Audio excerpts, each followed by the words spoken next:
Cada domingo es una alegría, es un gozo venir a la casa del Señor. Amén. A contemplar su hermosura, su belleza, para adorarle, alabarle. ¿Qué tal han pasado ustedes la semana? ¿Cómo va esa vida? ¿Cómo va ese trabajo? ¿Cómo va esa salud? ¿Cómo van esas luchas en casa y viviendo, verdad, la circunstancia de esta etapa? Ya 6 meses, ¿verdad?, del año 2020. Así es que en esta tarde saludamos a todos los hermanos que nos están viendo, amigos y hermanos que nos están viendo aquí en la ciudad de Columbus, hermanos de la iglesia, ¿verdad?, que no están aquí en la iglesia, pero que están en sus casas a lo mejor, otros en sus trabajos, otros por ahí haciendo compras, no sé. Pero también saludamos a los hermanos que nos sintonizan o nos ven en Centroamérica, desde México y otros estados de los estados de la Unión Americana. Es la moda ahora, ¿no? Es la moda ahora, la iglesia virtual. Y los tiempos han cambiado. Yo espero, ¿verdad?, que la gente no se acostumbre, porque el hombre dicen que el hombre es un animal de costumbre, ¿verdad?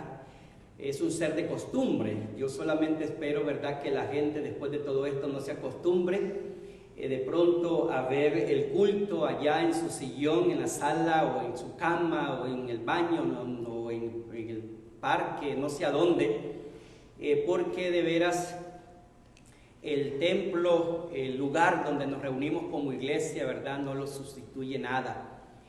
A la verdad, yo sé que usted y yo somos la iglesia, y la iglesia está dispersa.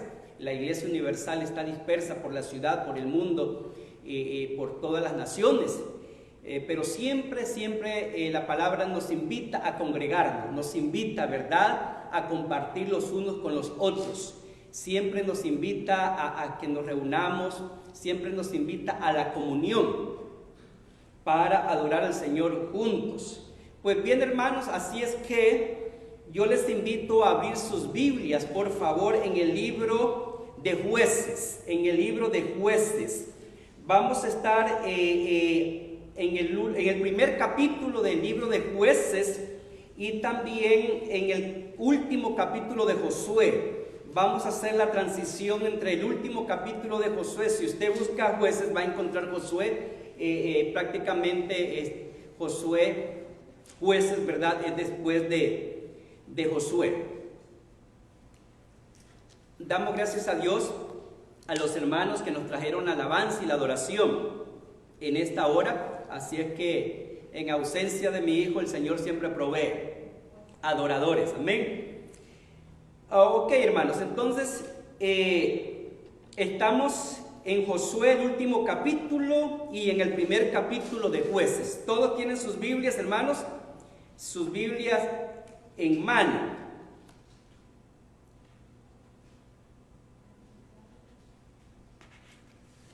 Ok, estamos listos.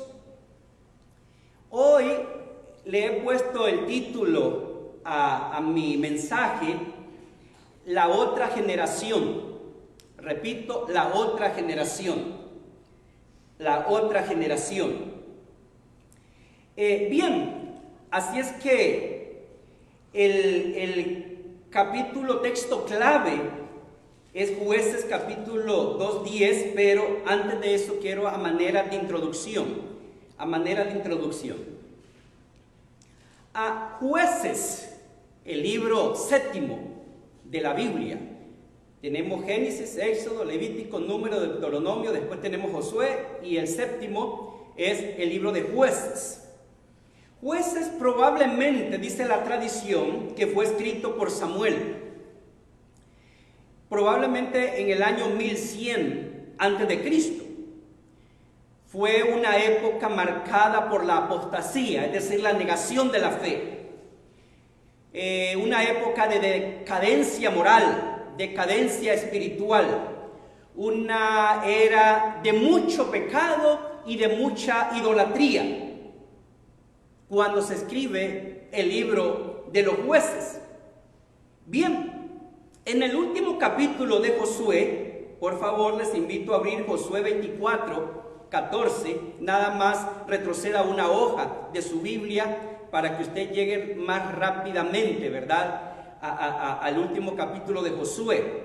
Les invito, hermanos, que tengan su Biblia abierta, no la cierren para nada, para que usted vaya conmigo, ¿verdad?, en el ritmo, porque hoy vamos a leer mucha palabra. También me encanta a mí que mis mensajes, que mis sermones siempre parten de la palabra, siempre parten de la Biblia, amén. Porque es la Biblia, cuando la abrimos, que nos habla, es Dios hablando a través de su palabra. Yo simplemente soy su instrumento. Así que a mí me encanta, ¿verdad?, hablar con la Biblia. Mi mensaje viene de la palabra del Señor. Josué, entonces, el último capítulo 24:14 dice así: ahora pues, temed a Jehová y servidle con integridad y en verdad, y quitad entre vosotros los dioses a los cuales sirvieron vuestros padres al otro lado del río y en Egipto, y servid a Jehová. Esta es palabra, ¿verdad?, de Josué, prácticamente ya en sus últimos días de vida, despidiéndose prácticamente de la vida presente, porque ya él está, ¿verdad?, por entregar su espíritu a Dios.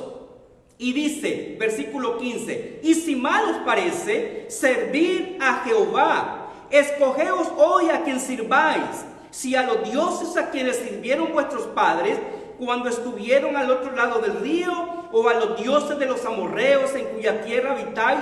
Pero yo, dice él, y mi casa serviremos ¿a quién?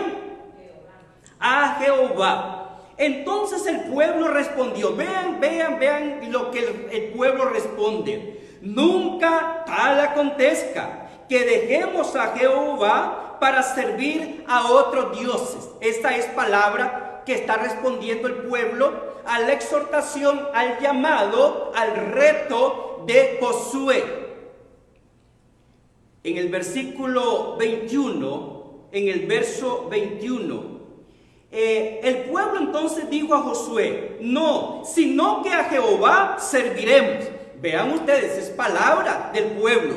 Y Josué respondió al pueblo: vosotros sois testigos contra vosotros mismos de que habéis elegido a Jehová para servirle. Y ellos respondieron: testigos somos, ¿verdad?, a una, en coro. Nosotros vamos a servir a Jehová, vamos a servir a Dios, nosotros somos sus testigos. Yo me imagino al pueblo respondiendo al reto.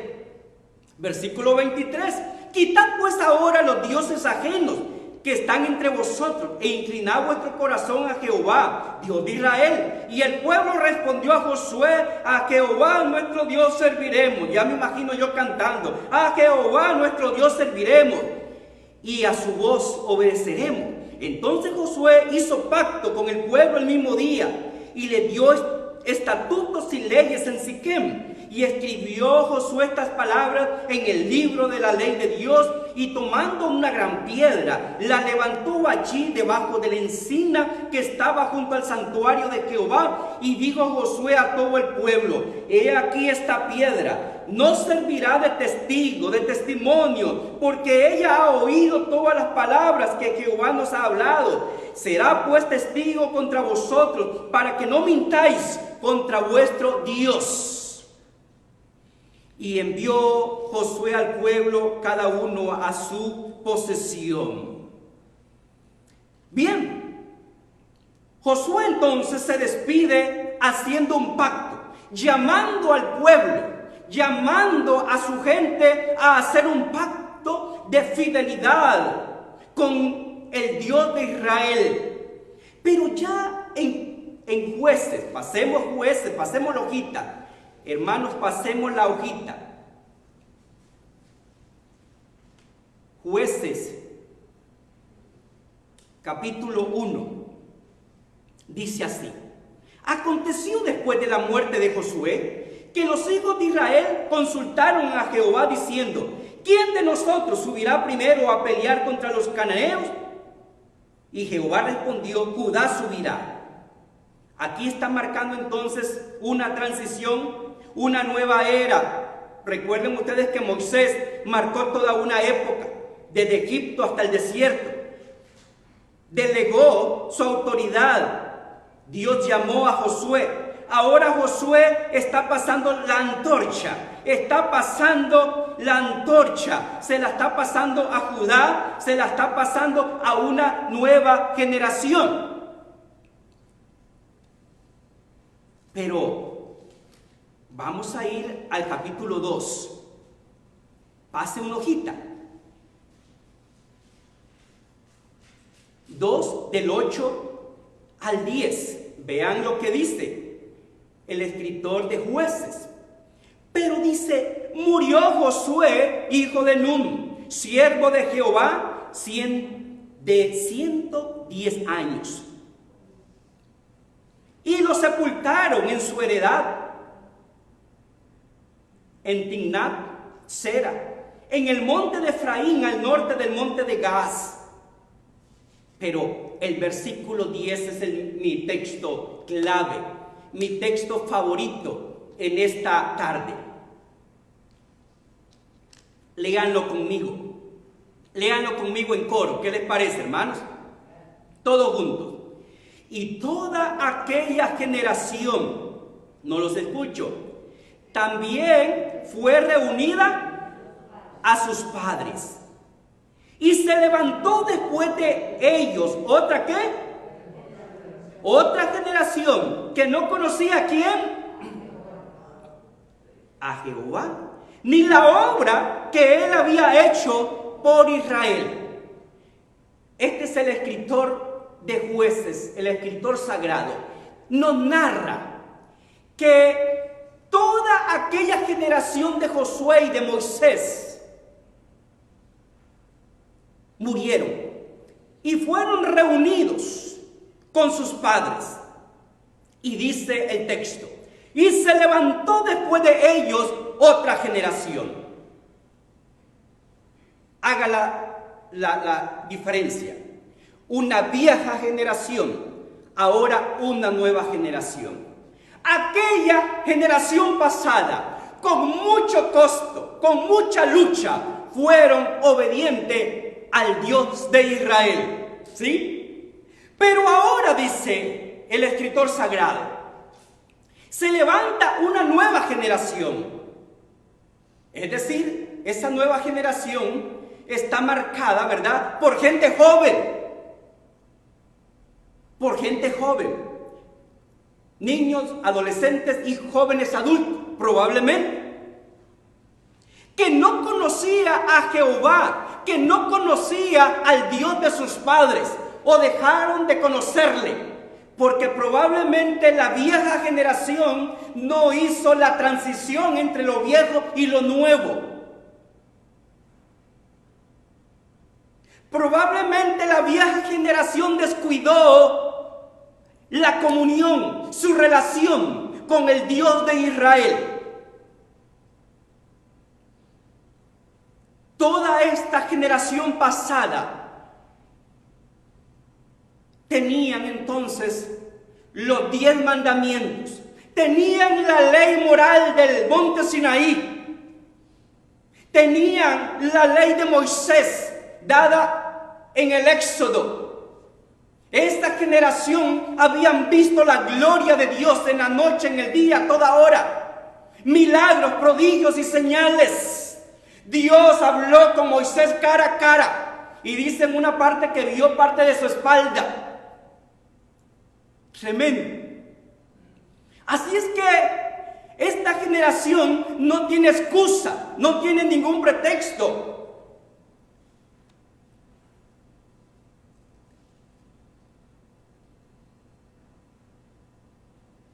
Pero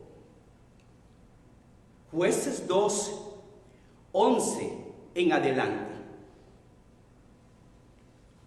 dice lo siguiente.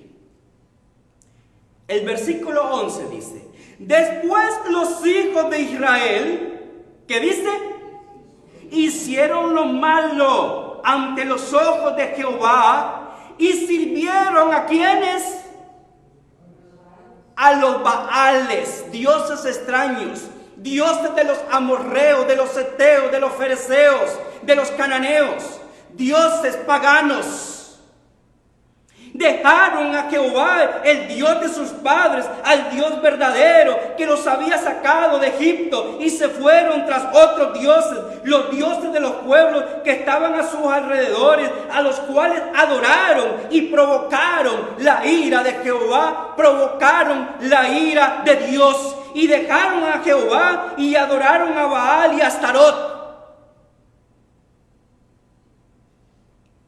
Y después dice que se encendió contra Israel el furor, la ira de Dios, el cual los entregó en manos de robadores que los despojaron y los vendió en manos de sus enemigos de alrededor, y no pudieron ya hacer frente a sus enemigos. Fue una época de decadencia moral, espiritual, fue una época de idolatría, fue una época dura, difícil, en la cual el pueblo, la nueva generación cayó porque no continuaron haciendo la obra del Dios de sus padres. Ojo con esto, ojo con esto. Que Dios hable a nosotros en esta hora. Que Dios hable a las familias, a los padres, a los pastores y a los amigos que nos están viendo en este momento por Facebook. Porque Dios tiene una palabra para usted. Aunque usted esté en su casa, Dios tiene una palabra para usted en esta tarde.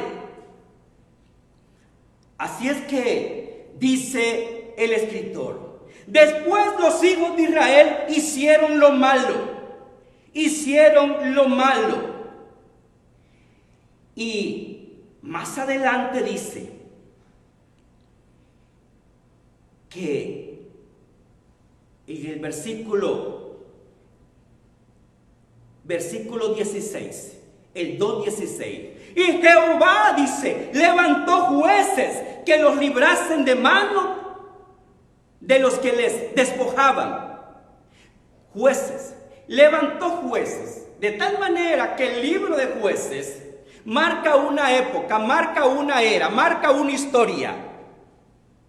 Porque ahora el pueblo de Israel, que ya no tenía líderes como Josué ni como Moisés, ahora Dios levanta jueces, es decir, líderes, es decir, en esa nueva generación levanta hombres nuevos como instrumentos para darle la libertad al pueblo de Israel. Es lo que se llamó el periodo de los jueces. Y en el dice la palabra entonces, dice que, versículo 18, y cuando Jehová les levantaba jueces, Jehová estaba con el juez, o con el líder, como se llame, y los libraba de mano de sus enemigos. Mas acontecía que al morir el juez, ellos volvían atrás y se corrompían, más que sus padres, siguiendo a dioses ajenos. 20. Y la ira de Jehová se encendió contra Israel.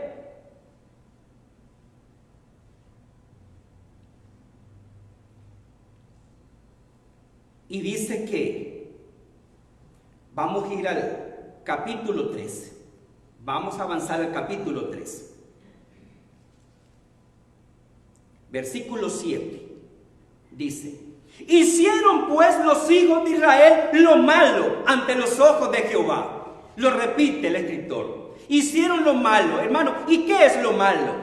Lo malo encierra todo lo contrario a la voluntad santa y perfecta de Dios. Es todo lo contrario a lo bueno. Lo malo.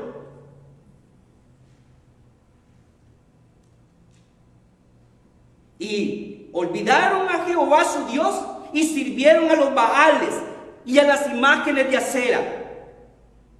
Pero en el versículo 9, siempre, hermanos, hay un grupo de personas que clama a Dios en las buenas y en las malas. Siempre hay un hombre o una mujer, ¿verdad?, que clama a Dios en la iglesia o en las iglesias. Versículo 9. Entonces clamaron los hijos de Israel, ¿a quién? a Jehová. Cuando ya estaban con la soga al cuello, entre la espada y la pared, clamaron a Jehová. ¿Y Jehová qué dice? ¿Levantó qué? Levantó un libertador, levantó a un juez y los libró. Esto es a Otoniel, hijo de Cenaz.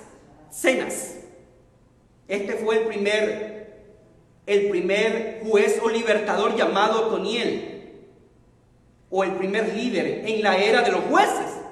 Y más adelante dice, versículo 30, y reposó la tierra. Dice, después de esto, dice que reposó la tierra, después de Otoniel, 40 años. Es decir, que Dios, que es toda misericordia, que es todo amor, escuchó el clamor de su pueblo y vino a su rescate levantando un líder, un tremendo líder. Y Dios usó, ¿verdad?, a Otoniel y trajo la paz a Israel durante 40 años. 4 décadas, bueno, ya es bastante, 40 años.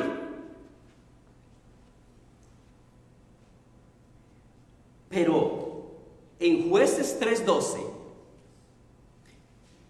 Jueces 3, capítulo 3, versículo 12, dice, volvieron los hijos de Israel, ¿a qué? A hacer lo malo. ¿Ante quién? Ante los ojos de Jehová. Volvieron a hacer lo malo. Vean ustedes la vida del pueblo de Israel. El patrón, el ciclo se repite. Ven la gloria de Dios, Dios hace maravillas, señales y llega la paz a Israel. Dios interviene y pone todo en orden.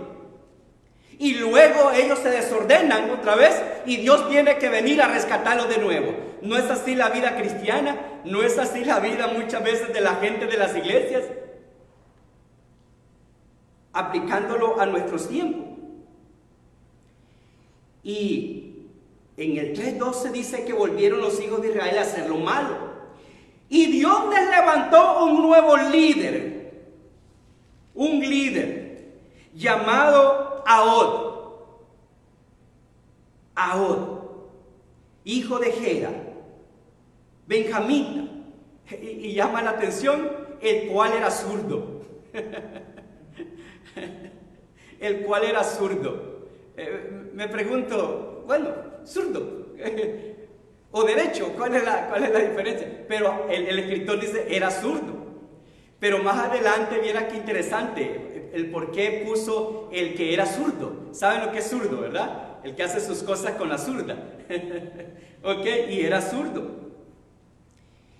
Y dice que Dios usó a este hombre poderosamente. Y Dios puso en orden de nuevo al pueblo. Los puso en su lugar. Y dice que en el versículo 30, así fue subyugado Moab aquel día bajo la mano de Israel y reposó la tierra, ¿cuántos años? 80 años. Reposó la tierra 80 años de nuevo. Vean qué interesante, 40, 80, 40. Ok. Ahod pasó a la historia, trajo la paz a Israel. Pero vamos al capítulo 4. Vamos al capítulo 4. Versículo 1 al 24. 4:1. Alguien que me lo lea así en voz fuerte. ¿Qué dice? 4:1. Después de la muerte de Ahod, los hijos de Israel volvieron a hacer lo mismo ante los ojos de Jehová. Ok. Después de la muerte entonces de este juez, Israel vuelve ¿a qué? A hacer lo malo. Se repite la historia. Ya ellos tenían un patrón, un ciclo, un patrón. Volvieron a hacer lo malo. Versículo 4. Gobernaba en aquel tiempo a Israel una mujer llamada ¿cómo? Débora, profetisa, mujer de Lapidot. Y esta mujer, ¿verdad?, trajo una palabra a otro hombre llamado Barak. Versículo 8, Dios le habló y el versículo 8 dice, Barak le respondió, si tú fueres conmigo yo iré, pero si tú no fueres conmigo yo no iré. Interesante, ¿no? Un hombre que le dice a una mujer en esa época, si vas conmigo yo voy a la guerra, pero si no vas conmigo yo no voy. Así que Dios usó a Débora y a Barak grandemente. Y reposó la tierra, dice, reposó la tierra. Eso lo dice en el capítulo 5, versículo 31, y dice que, y reposó la tierra con Barak y con Débora 40 años. Ellos trajeron la paz a Israel 40 años. Pero vamos al capítulo 6, que es el último capítulo que quiero traerles a ustedes para cerrar esta parte. Jueces 6:1. El 6:1 dice, los hijos de Israel, ¿qué dice? Hicieron lo malo ante los ojos de Jehová. Y Jehová los entregó en manos de Madián por 7 años. Otra vez hicieron lo malo después de haber visto la gloria de Dios con Barak y con Débora. Se repite.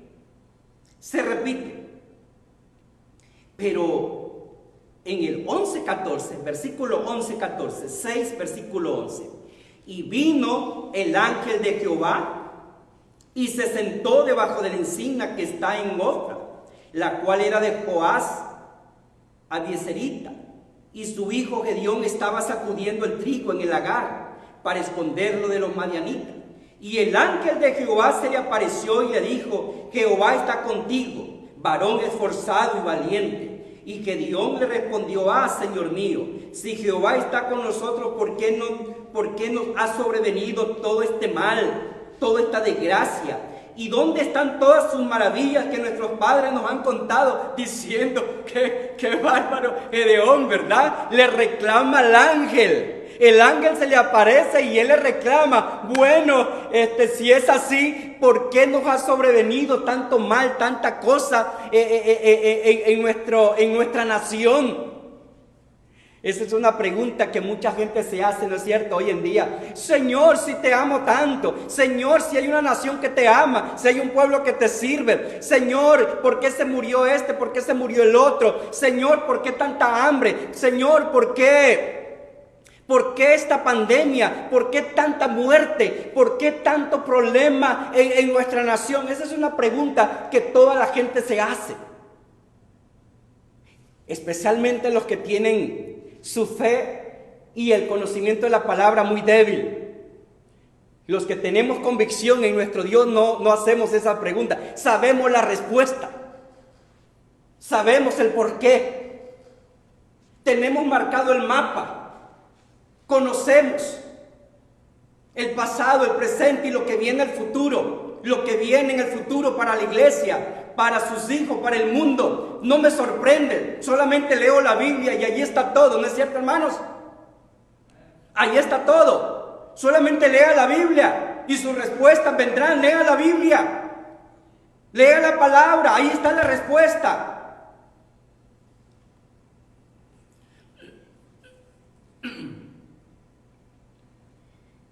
¿Ok?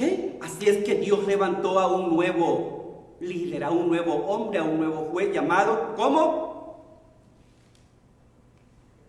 Gedeón. Bien. Pero ya en el capítulo 8, hermanos, vamos al capítulo 8. Vamos al capítulo 8 para cerrar con los jueces.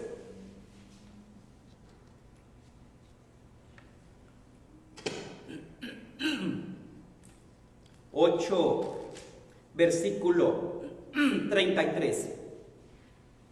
Versículo 33.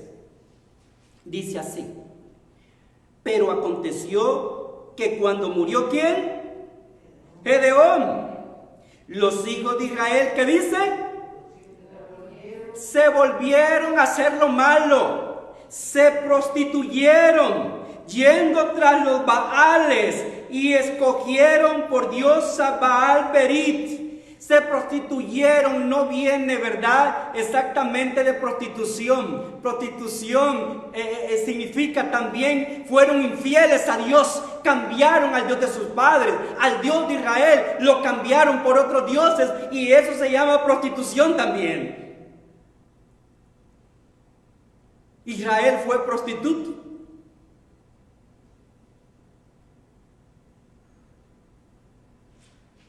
Y no se acordaron los hijos de Israel de Jehová su Dios, que los había librado de sus enemigos en derredor, ni se mostraron agradecidos con la casa de Jerobaal, al cual es Gedeón, conforme a todo el bien que había hecho a Israel. Y bien, Israel se olvidó de todas las cosas buenas que hizo Dios, y de nuevo cayó en la decadencia moral y espiritual. Quiero llegar hasta allí, ¿verdad?, con el libro de los jueces.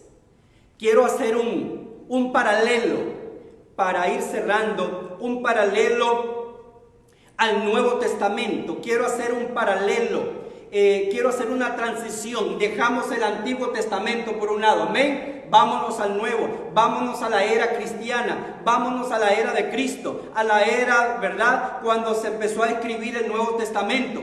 El mundo en la era de la gracia, le llamo yo mi segundo punto. ¿Cómo lo ve el Nuevo Testamento? ¿Cómo ve el mundo en la era de la gracia, en la era de Cristo, en la era de la iglesia? ¿Cómo lo ve el Nuevo Testamento? ¿Cómo lo ve el apóstol Pablo? Romanos 2:18. Así que, hermanos, hagamos un gran salto en sus Biblias. Vamos a Romanos, después del libro de los Hechos. Les doy una ayudadita, ¿verdad?, para que lo encuentren rápido. Está Romanos, capítulo, vamos al capítulo 1. Ya les gané, ya lo encontré. Ok, Romanos capítulo 1. Capítulo 1.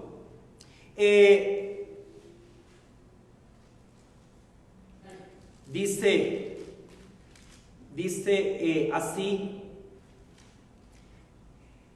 el 1:18, porque la ira de Dios se revela desde el cielo contra toda impiedad, injusticia de los hombres que detienen con injusticia la verdad. Porque lo que de Dios se conoce le es manifiesto, pues Dios se lo manifestó. Porque las cosas invisibles de Él, su eterno poder y deidad, se hacen claramente visibles desde la creación del mundo, siendo entendidas por medio de las cosas hechas, de modo que no tienen excusa para aquellos, ¿verdad?, que dudan de Dios. 21. Pues habiendo conocido a Dios, no le glorificaron, ¿qué dice? ¿Están conmigo? Como a Dios, ni le dieron gracias, sino que se envanecieron en sus razonamientos, en su necio corazón fue entenebrecido, profesando ser sabios, inteligentes, se hicieron necios. Aquí tenemos una descripción de lo que está haciendo el apóstol Pablo del hombre actual. Por cierto, muy parecido al hombre del Antiguo Testamento, muy parecido al hombre que fue infiel, que se prostituyó, ¿verdad?, en la era de los jueces. Se hicieron necios, cambiaron la gloria del Dios incorruptible en semejanza de imagen, de hombre corruptible, de ave, de cuadrúpedo, de reptiles, o en otras palabras se hicieron idólatras, por lo cual también Dios les entregó la inmundicia. 25, ya que cambiaron la verdad de Dios por la mentira, honrando, dando culto a las criaturas antes que al Creador, el cual es bendito por los siglos. Amén, dice el apóstol Pablo. Por esto Dios los entregó a pasiones vergonzosas, pues aún sus mujeres cambiaron el uso natural por el que es contra la naturaleza, naciendo así el lesbianismo. Y de igual modo también los hombres, dejando el uso natural de la mujer, se encendieron en su lascivia, unos con otros, cometiendo hechos vergonzosos, hombre con hombre, homosexualismo, recibieron en sí mismos la retribución debida a su extravío por causa de la desobediencia, por causa del pecado. Y como ellos no aprobaron tener en cuenta a Dios, Dios los entregó a una mente reprobada para hacer cosas que no convienen, estando atestados, oiga, de toda injusticia, fornicación, perversidad, avaricia, maldad, llenos de envidia, homicidios, contienda, engaños, malignidades, murmuradores, detractores, aborrecedores de Dios, injuriosos, soberbios, altivos, inventores de males, desobedientes a los padres, necios, desleales, sin efecto natural, implacables, sin misericordia, quienes habiendo entendido el juicio de Dios, que los que practican tales cosas son dignos de muerte, no solo las hacen, sino que también se complacen con los que las practican. ¡Wow! Conté 30 maneras de hacer pecado. 30, perdí la cuenta, yo iba contando, papá, y con la cabeza leyendo. ¡Wow! El apóstol Pablo describe muy bien la naturaleza del hombre pecador. Pero déjeme decirle que el hombre Adán, representante de la raza humana, y Eva y Caín, dice que inmediatamente después del pecado mató a Abel. De ahí para acá el hombre, hermanos, hasta aquí, hasta esta nueva era, hasta el niño, ¿verdad?, que nacerá, el número no sé qué millón, viene heredando esa naturaleza pecaminosa. Y este nuevo individuo, si cuando tenga razón no se convierte a Jesús, ¿verdad?, seguirá arrastrando lo mismo, y será igual o peor que el hombre que describe aquí el apóstol Pablo. La culpa del hombre y la ira de Dios. Pero Romanos 2:1, ahí mismo en esa página: por lo cual eres inexcusable, no tienes excusa, oh hombre o mujer, quien quiera que sea, no importa de qué cultura. Tú que juzgas, pues lo que juzgas a otro te condenas a ti mismo, porque tú juzgas, haces lo mismo. Mas sabemos que el juicio de Dios contra los que practican tales cosas es según verdad. Y en el verso 5, pero por tu dureza y por tu corazón no arrepentido, atesoras para ti mismo ira, para el día de la ira y de la revelación del justo juicio de Dios, el cual pagará a cada uno conforme a sus obras, conforme a sus hechos.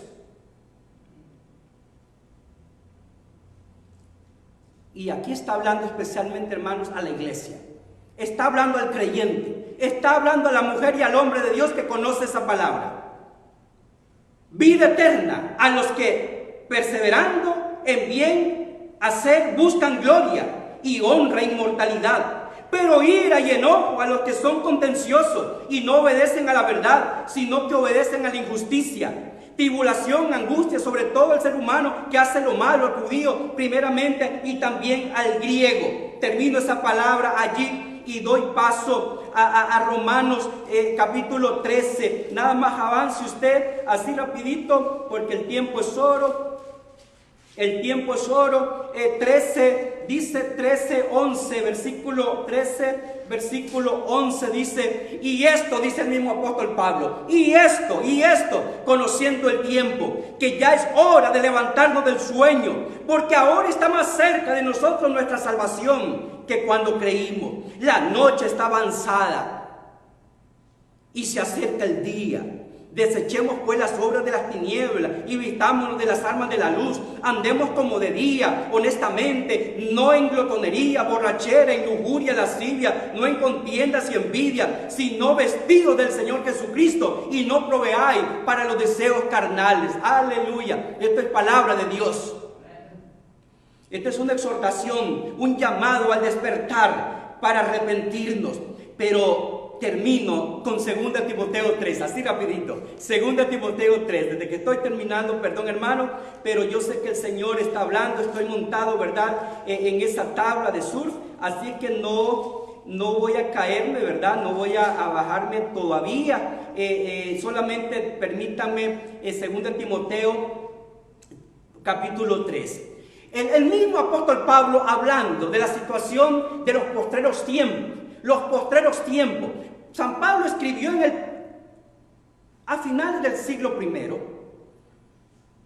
Pero él está escribiéndole a Timoteo hablando de los postreros. Es decir, es una palabra profética para estos tiempos.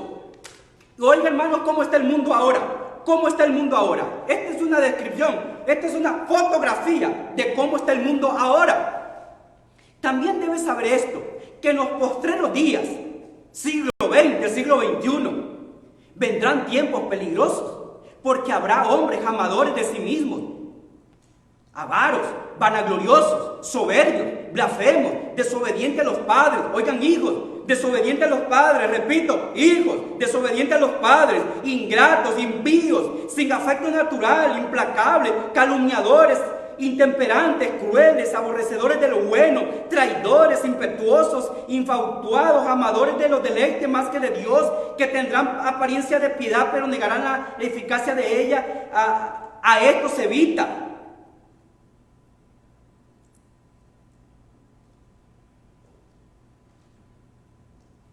Tremenda palabra del apóstol viviendo los postreros tiempos. Es decir, los tiempos ahora que estamos viviendo. Y termino con mi tercer punto y voy a ser rápido. La otra generación. Y es aquí donde quiero aplicarlo. Es aquí donde está lo más importante del mensaje. La otra generación. La otra generación. Me llama la atención a mí, ¿verdad? Que dice en los 6 capítulos que leímos del libro de los jueces, dice el escritor, los hijos de Israel. Se repite, los hijos de Israel. Los hijos de Israel. ¿Por qué los hijos de Israel? Probablemente este hombre está narrando, ¿verdad? Está escribiendo, está contando la historia de los que forman parte de esa nueva generación, que son los hijos, la gente joven, la gente nueva de esa generación. Por eso él dice y recalca los hijos de Israel, los hijos de Israel.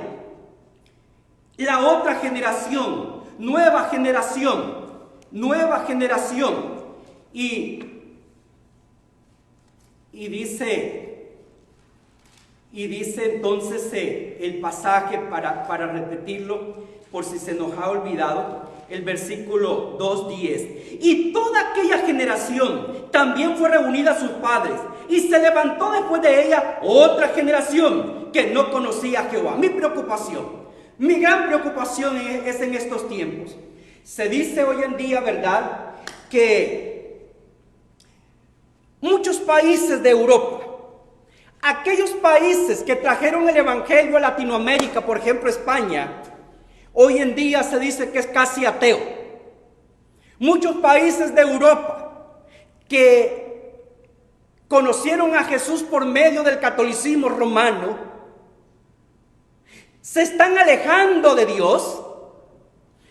Miles y miles de templos se cierran todos los días. Aquellos templos donde fueron abiertos y dedicados al Dios, al Señor de la historia, hoy en día son bares, son cantinas, son casinos, son hasta salas de prostitución. Igual pasa en los Estados Unidos de América. Las iglesias americanas que nos llevaron el evangelio a Latinoamérica, están muriendo, están desapareciendo. ¿Por qué? Porque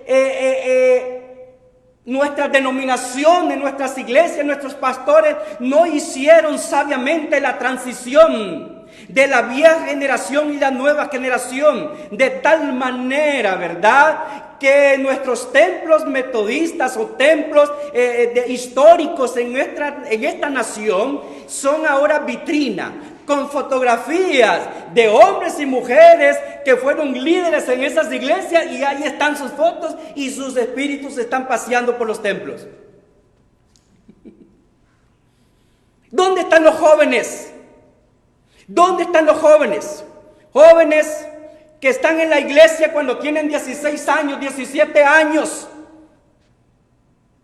Cuando cumplen 18, están deseando cumplir 18 para irse a rentar un apartamento, que eso es muy normal en esta generación, y también para irse de la iglesia. Y muchos de ellos se casan con personas de otras religiones y de otras culturas que los alejan del Dios verdadero, del Señor de la historia. Los aleja, y cuando van a la universidad vienen con nueva filosofía, discutiendo con el pastor sobre la creación, sobre la salvación, sobre la genealogía del género.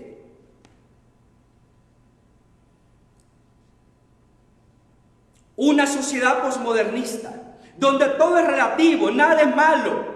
Todo es bueno, depende de los lentes con los cuales usted ve la vida. Nada es malo, nada es malo. Ahora no importa. Si usted es feliz así, siga haciéndolo. Siga viviendo de esa manera. Si usted es feliz, es la nueva filosofía de la vida hoy en día, ¿no es cierto? No importa. Si usted no le hace daño a nadie, si usted es feliz, siga haciendo y haciendo lo que le da la gana. Una sociedad atea, sin religión. Dios para muchos ya está muerto. Ya lo dijo un filósofo en Alemania, creo que fue Nietzsche, el que dijo Dios está muerto. Y en base a ese Dios muerto se levantó el socialismo en Europa de aquel entonces, queriendo gobernar el mundo, ofreciendo paz, ofreciendo esperanza a un mundo en contra del capitalismo, en contra de todo lo que es el materialismo, en contra, ¿verdad?, de nuestros países democráticos. Desgraciadamente, todos los países que yo conozca que tienen el socialismo son una desgracia y viven una pobreza, y la gente ha perdido su libertad. Mi amada Nicaragua es una. Miles de templos se cierran cada año. La iglesia tradicional está dando pasos para hacer la iglesia virtual. Ojo con la iglesia virtual. Ojo con la iglesia virtual. Hay muchos miembros de las iglesias ahora que están cambiando a sus pastores por el pastor virtual, que nunca lo conocen, que nunca lo han visto y que nunca estará con usted allí en su casa cuando usted tenga un problema o una necesidad. Y mandan sus diezmos al pastor virtual, pero la iglesia no tiene ni para pagar la luz ni el teléfono, pero sí mandan sus diezmos al pastor virtual. Yo tengo un canal en YouTube, de los cuales ustedes posiblemente nunca han escuchado una predicación mía ahí.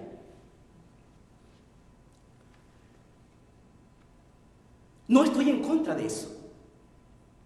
Gracias a Dios por los medios sociales que yo los he usado en esta pandemia, ¿no es cierto? He estado en la casa de ustedes, en el cuarto de ustedes, en el baño de ustedes, en la sala de ustedes. He estado los jueves y los domingos también. Ahí he estado. En las buenas y en las malas he estado allí. Esta pandemia cambió mi vida. Cambió muchas cosas de mi vida. Las cambió. Bueno, por supuesto, el Señor es el que cambia, el que transforma. Pero Dios usa lo que Él quiera usar para cambiar nuestra vida. La iglesia tradicional está dando esos pasos, ¿verdad?, para hacer la iglesia virtual. La pandemia está desnudando la fe y el compromiso de los miembros de las iglesias. Nos está desnudando, nos está revelando quiénes somos realmente, dónde está nuestra fe, dónde estamos parados como cristianos, qué es lo que creemos. Yo le llamo hoy en día a esta nueva era la iglesia pandémica, que viene ¿de dónde? De la pandemia. La pandemia se dice que es pandemia cuando abarca todo el globo de la tierra o una cierta área, ¿verdad? En el mundo se constituye, el virus se constituye en una pandemia. Hoy en día nosotros como iglesia, mis hermanos, estamos viviendo una pandemia espiritual. Tenemos un virus de falta de compromiso, de falta de fe, de falta, ¿verdad?, de santidad a Dios. Nos está carcomiendo. Entonces yo le llamo ahora la iglesia pandémica. La iglesia pandémica que está en las casas. Ay, a muchos de ellos no quieren volver a la iglesia y muchos de ellos no volverán a la iglesia. Y se levantará en las iglesias una nueva generación. Una nueva generación.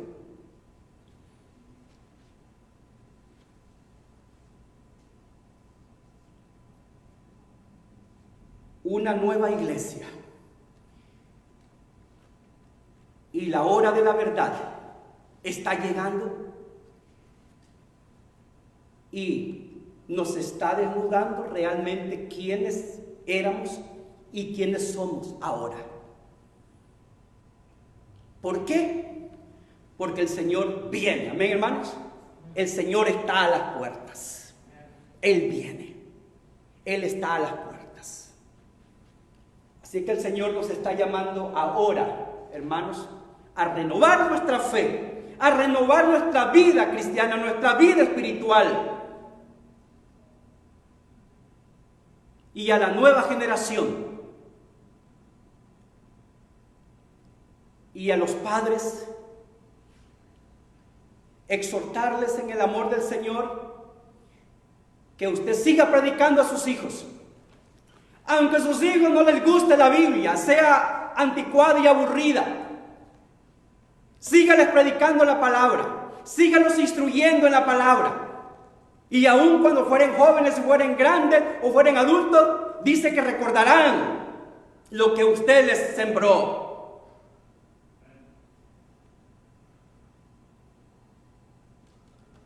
Próximo domingo, creo, ¿verdad? Ya vamos a tener escuela dominical para los jóvenes y para los niños que han estado viniendo sumamente aburrido estar ellos con un culto de adultos y para los jóvenes también. Así es que poquito a poco queremos volver a la normalidad. Padre, por favor, traigan a sus hijos el próximo domingo. Vamos a guardar la distancia, vamos a tener un plan, ¿verdad?, para atender a los niños, ¿de acuerdo? Así que los niños, mis hermanos, no deben de estar en su casa. No deben de estar en su casa, a excepción que estén enfermos. Jóvenes no deben de quedarse en su casa. Pero eso somos nosotros los padres, los responsables. Si nuestros hijos se quedan en casa viendo televisión, viendo celular, todo el día, ¿verdad? Como robot, los niños andan así ahora y los jóvenes también. A veces uno les habla y están en otra porque están metidos en el celular. No estoy en contra de eso. Todo tiene su tiempo, todo tiene su momento. Hay personas también que pasan toda una noche metida en el celular, pero no tienen tiempo para orar, no tienen tiempo para leer la Biblia, no tienen tiempo para congregarse. Llega el domingo, están desvelados, no quieren venir a la iglesia. El diablo es cochino, amén. Él está trabajando, así, ¿verdad? Sutilmente, destruyendo la familia, destruyendo a nuestros hijos. Así que, mis hermanos, les hago un llamado, no aflojar, al contrario. Pongámonos de pie, por favor, hermanos. Pongámonos de pie, vamos a orar.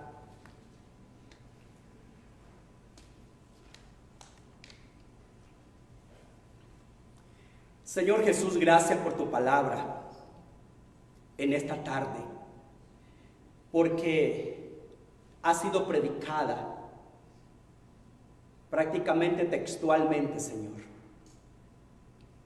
Tu palabra ha hablado, está hablando, está haciendo que algunos se sientan incómodos. Y qué bueno, Señor, que se sientan incómodos, porque nos sentimos incómodos cuando tu palabra habla y toca nuestra vida. Señor, hay muchas personas que están a lo mejor conectadas en otros países. Señor, toca sus vidas, sus corazones a través de esa palabra que ha sido predicada. Y que puedan, Señor, buscar una iglesia, buscar un pastor, buscar un lugar donde crecer, donde ser formados, discipulados, y donde ellos puedan, Señor, también poner a tu servicio los dones, los ministerios que tú les has dado. Señor, bendice la iglesia aquí en Ohio, en Columbus, en esta era, Señor, de pandemia, en esta situación que estamos viviendo. Guarda tu pueblo, Señor, guarda tu iglesia, Señor, por favor te pedimos que guardes a tu iglesia. Guarda su salir y su entrada desde ahora y para siempre. Bendice, Señor, nuestra ciudad, a nuestros gobernantes, a nuestras autoridades. Bendice las iglesias en general, americanas o de cualquier cultura hispana, Señor. Bendice a nuestros amados pastores también. Guarda sus vidas y provee en medio de toda necesidad, en medio, Señor, de tanta cosa que está sucediendo, pasando a nuestro alrededor. Guarda tu iglesia, Señor, guarda tu iglesia, por favor, guarda mi vida, guarda la vida de mi esposa, de mis hijos, de mis parientes, Señor, donde quiera que vivan, donde quiera que estén. Guarda los parientes de mis hermanos, Señor, donde quiera que estén, México, El Salvador, Honduras, Señor, donde quiera que estén, en el nombre de Jesús. Oramos por los enfermos, Señor. Enviamos una palabra, un toque de sanidad a sus vidas en el nombre de Jesús. Por nuestra hermana Alicia, por los hermanos, Señor, que están allí en sus casas, probablemente tranquilos o no sé, trabajando, no sé qué están haciendo, pero Señor, toca sus vidas. Espíritu Santo, toca las vidas de los hermanos que están pandémicos, Señor. Toca las vidas de los hermanos, Señor, que están fríos. Padre, en el nombre de Jesús. Amén y amén.